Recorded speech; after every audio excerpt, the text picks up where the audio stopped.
Start. Ram Ram ji, आज आपका स्वागत है हमारे YouTube चैनल अपनी आवाज़ अपनी पहचान में। और आज हमारे साथ जुड़े हैं विधायक जी अपने खरगोदा के MLA। और बताइए कि हमारे यहाँ चुनाव का क्या प्रोग्राम चल रहा है। देखिए कि ये पब्लिक है, सब जानती है, तो लोगों ने एक मन बना रखा है कि हमने विकास के लिए वोट देनी है, खरगोदा की तरक्की का भागीदार बनना है। और 36 बिरादरी के लोगों ने मन बना लिया है कि अक्टूबर अब अपना 2 मार्च को एक एक वोट कमल के निशान के सामने वाला बटन दबाना है और भारी व्यक्तियों को यहाँ से बाहर का रास्ता दिखाना है। और जब 12 मार्च को इसके नतीजे आएंगे तो जितने भी हरियाणा में नगर पालिकाओं के चुनाव है, सबसे ज्यादा मार्जिन से कोई सीट जीतेगी तो वो खरगोदा नगर पालिका की। और जैसा कि हमें पता है कि कल अपने CM साहब आए थे नया सिंह जैनी, तो क्या रहा उन क्या कहा। देखिए माननीय मुख्यमंत्री जी हम सब के मार्गदर्शक हैं और कल एक भव्य जनसभा का आयोजन किया गया और उसमें कई साथी जिन्होंने जो नगर पालिका के प्रत्याशी थे जो चुनाव लड़ रहे थे, उन्होंने समर्थन भी हमारे प्रत्याशी हीरालाल जी के समर्थन में उन्होंने समर्थन किया है। जैसे हमारी बहन ममता मेहरा सैनी जी थी, उन्होंने भी हमारे प्रत्याशी के रूप में अपना समर्थन जताया है। और डॉक्टर हमारे ओमवीर राठी जी थे, उनका भी अच्छा एक सामाजिक दायरा है, उन्होंने भी हमारे हीरालाल जी प्रत्याशी को समर्थन किया है। और मैं ये मानता हूं कि मेरे से भी ज्यादा मार्जिन से खरगोदा के लोग उनको जिताने का काम करेंगे। बिल्कुल। विधायक जी एक सवाल, सबसे पहले अगर आप मानते हैं कि 12 मार्च को भारतीय जनता पार्टी की जीत होगी, तो चेयरमैन के रूप में आपके लिए सबसे पहला जो निशाना है खरगोदा विकास कार्यों के लिए वो क्या होगा? सबसे पहले पानी निकासी का एक सीवरेज सिस्टम जो बिल्कुल चौपट है उसको दुरुस्त करने का। ये तो आप कर रहे हैं, आप विधायक के रूप में कर रहे हैं। चेयरमैन के बारे में पूछा, चेयरमैन का क्या सबसे पहला निशाना होगा चेयरमैन के रूप में? चेयरमैन तो हमारे हीरालाल जी हैं और उनको भली बात ही पता है कि क्या कार्य करने, क्योंकि वो जमीन से जुड़े हुए नेता है। और चाहे गलियों के हैं, नालियों के हैं, और कोई व्यवस्था है, जैसे कई जगह कई कम्युनिटी ऐसी जिनकी चौपालें नहीं है, उनका निर्माण कराने की उनकी प्राथमिकता रहेगी और मैं उनके साथ कंधे से कंधा मिलाकर खड़ा हूँ। जैसा कि हल्के के परिसीमन की बात चल रही है और खरगोदा हल्के को गोहाना जिले में ले जाने की सोच रहे हैं सरकार की, ऐसा संभाव लग रहा है, तो आपका क्या प्रयास रहेगा कि खरगोदा को सोनीपत में रखा जाए या गोहाना में? खरगोदा में ही रहेगा, सोनीपत में रहेगा।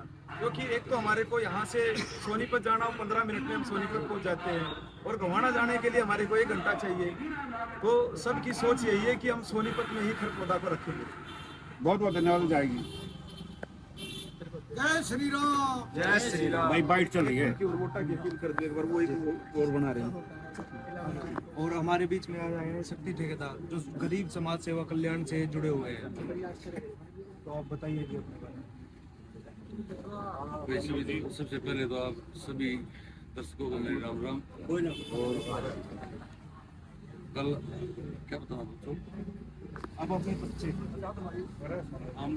मैं शक्ति ठेकेदार गांव गोपालपुर और गरीब कल्याण संस्था का संरक्षक। हम गरीबों की मदद करते हैं, ये हमारा लक्ष्य है और ये हम करते रहेंगे। और आपने कितने कार्य किए हैं जो समाज से ज्ञान के कितने हैं? तो लगभग हमारे YouTube चैनल है, उसके माध्यम से सभी देखते हैं।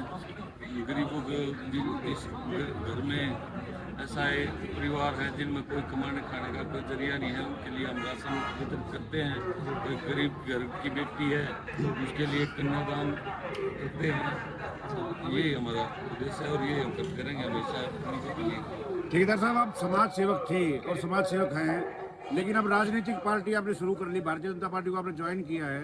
भारतीय जनता पार्टी में आने के बाद और समाज सेवी के रूप में और राजनीति के रूप में आप क्या फर्क समझ रहे हैं? तो मुझे तो इस चीज़ का कोई एहसास नहीं है क्या फर्क है। हम तो समाज सेवा करने हर समाज सेवाएं करते रहेंगे। अब पहले अगर वैसे कर रहे थे, अब ये हमारा सौभाग्य है कि हम पार्टी में ज्वाइन हुए हैं और पार्टी के माध्यम से समाज सेवा करेंगे। कल हरियाणा के मुख्यमंत्री खरगोदा में आए थे, उनके आने से खरगोदा के इस नगर पालिका के चुनाव में क्या प्रभाव पड़ेगा? ये तो आप सभी ने देखा है कि हमारे माननीय मुख्यमंत्री जी 5 घंटा लेट थे और हमारी खरगोदा की जनता ने, हल्के की जनता ने दिखा दिया। 5 घंटे तक एक भी कोई भी वहाँ से इधर उधर नहीं हुआ, 5 घंटे तक वेट करते रहे। तो उसमें आप सब समझ सकते हैं कि कैसा माहौल रहेगा। ममता मेहरा के आने से क्या प्रभाव पड़ेगा? मेरा से आने से प्रभाव वो आप समझते हो, एक अलग ही बात हुई। कोई प्रत्याशी समर्थन करता है तो उसका अलग ही प्रभाव होता है, और मैं तहे दिल से धन्यवाद करता हूँ उस व्यक्ति का, जो उस बाण का जिसने समर्थन किया बीजेपी में। बहुत बहुत धन्यवाद आपका। प्रदीप सांगवान जी, आपके पिताजी आदरणीय स्वर्गीय किशन सिंह सांगवान जी इस क्षेत्र के सांसद रहे हैं और लोकप्रिय सांसद रहे हैं। सबसे पहले आपको बधाई है, यहाँ के चुनाव प्रभारी के रूप में आपकी नियुक्ति की है भारतीय जनता पार्टी ने। क्या आपको किशन सिंह सांगवान जी के पुत्र होने के नाते और इस क्षेत्र के भाणजे होने के नाते क्या पार्टी ने आपको दायित्व दिया या कोई और वजह है? देखिए, सबसे पहले तो मैं आपके चैनल को नमस्कार करता हूं। आपके जितने भी चाहने वाले दर्शक हैं उनको शुभकामनाएं देता हूं। देखिए, मेरे पिता स्वर्गीय चौधरी किशन सिंह सांगवान जी ने एक लंबी राजनीतिक संघर्ष किया।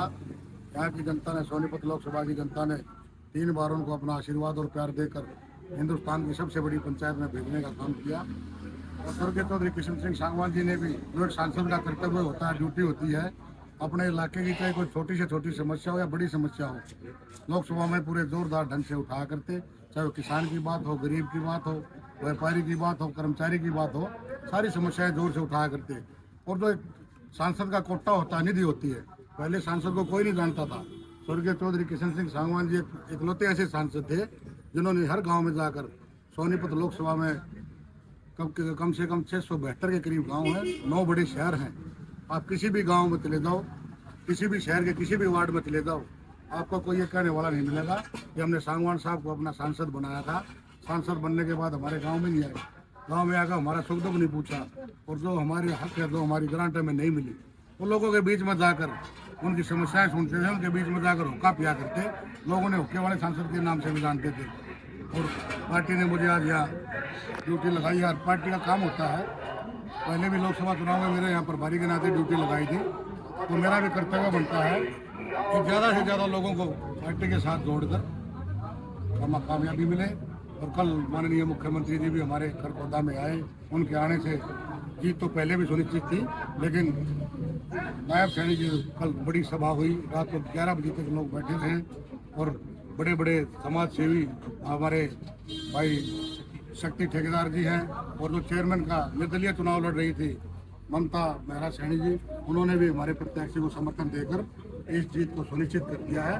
रिकॉर्ड तोड़ वोटों से पहली बार खरखोदा नगर पालिका में कमल खिलने जा रहा है और हीरा लाल जी चेयरमैन बनने जा रहे हैं। सांगवान साहब, आपके बारे में एक विशेष बात पत्रकार समुदाय में चली हुई है कि आप एक कुशल राजनीतिक होने के साथ साथ एक अनुभवी जोड़ करने वाले आदमी के रूप में आप यहाँ पे हो रहे हैं।